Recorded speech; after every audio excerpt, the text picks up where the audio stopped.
பேச்சாளர் பெருமக்கள் அத்தனை பேருக்கும், குறிப்பாக இந்த பட்டிமன்றத்தினுடைய நடுவர் பொறுப்பை ஏற்றிருக்கக்கூடிய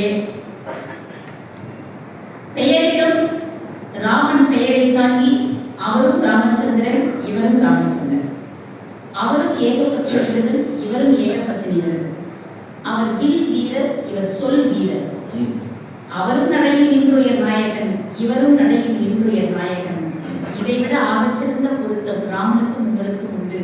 அவரும் கருப்பு நீங்களும். எனக்கும் ராமனுக்கும் ஒரு வேறுபாடு உண்டு. என்ன? அவர் கண்ணாடி போடல.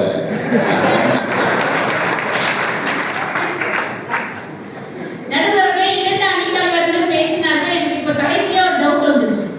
எந்த கதாபாத்திரம் பயன் தந்தது, எந்த கதாபாத்திரம் நன்மை செய்தது, எந்த கதாபாத்திரம் சிறந்தது என்கிற தலைப்பை நீங்கள் கொடுத்திருக்கிறீர்களா, இல்லை எந்த கதாபாத்திரங்கள் ஈர்த்தது, அட்ராக்ஷன் எந்த கதாபாத்திரத்தில் இருந்தது என்று நீங்கள் தலைப்பை தந்திருக்கிறீர்களா என்ற குழப்பம் எனக்கு இப்போது வந்திருக்கிறது. ஏன்னா நீங்கள் ஒரு ஆங்கில பேராசிரியர். அட்ராக்ஷன் தானே, ஈர்ப்பு தந்த கதாபாத்திரம். இப்ப நீலகண்டனை எல்லோரும் பார்க்கிறீர்கள்.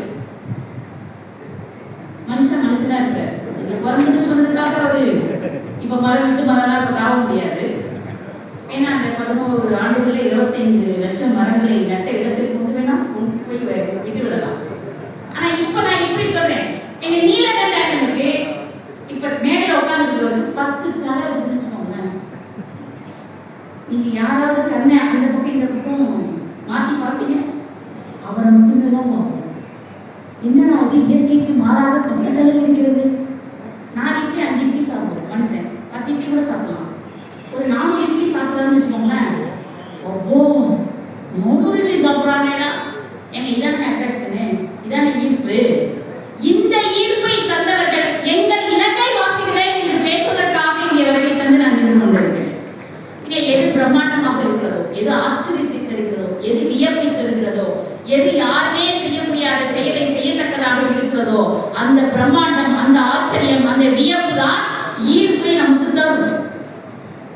அந்த ஈர்ப்பை என்னுடைய இலங்கை வாசிகள் தருவதற்கு முன்பாகவே நான் உங்களுக்கு சொல்கிறேன். ட்ரோன் கொண்டு கண்டுபிடிச்சிருக்கிறாங்க. நீங்க இப்ப கல்யாணத்துக்கு போனீங்கன்னா உங்க தலைமையில ஒண்ணு பறக்கும். இப்ப எங்க அண்ணாமையார் தீபத்தை கூட ஏரியல் வியூ, கழுகு பார்வை அப்படின்னு போடுவாங்க.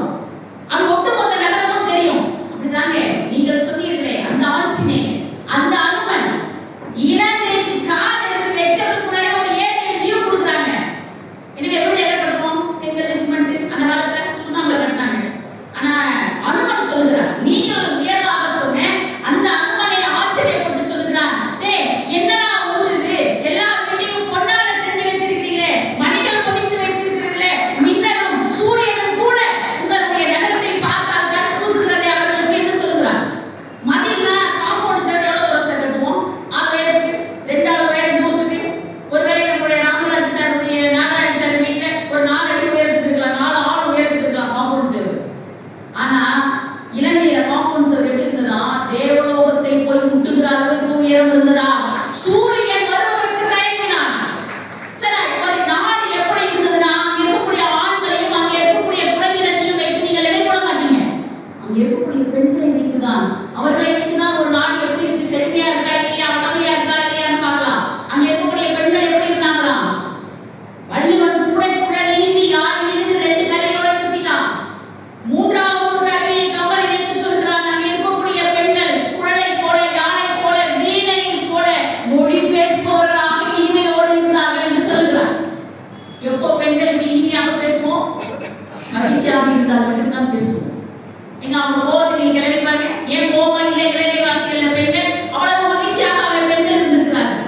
மக்கள் ஆளுநராகவும் பாடுதலாகவும் கழித்திருந்தார்கள். அங்கே கவல்கின்றார் யாரும் இல்லை என்று கமல் சொல்கிறார். துன்பத்தில் இருந்தவங்க யாருமே இல்லையே. எங்களுடைய அருமை அக்கா பிரேமா சொன்னாங்க, மன்னன் உயிர்த்தே மலர்கள் உலகம். ஆமா, ஏன் அந்த நாடு அவ்வளவு சிறப்பா இருந்தது தெரியுமா? நான் சொல்லலைங்க, நீங்க சொன்னாலும் தான் சொல்லுகிறார். தமிழ் சொன்னதை அவன் வழிமொழிகிறார். நீரும் உயிரஞ்சு, நெல்லும் உயிரஞ்சு, மன்னன் உயிர்த்தே மலர்களை உலகம். ஆமாம், அங்கே ராவணன் என்கிற ஒரு மிகப்பெரிய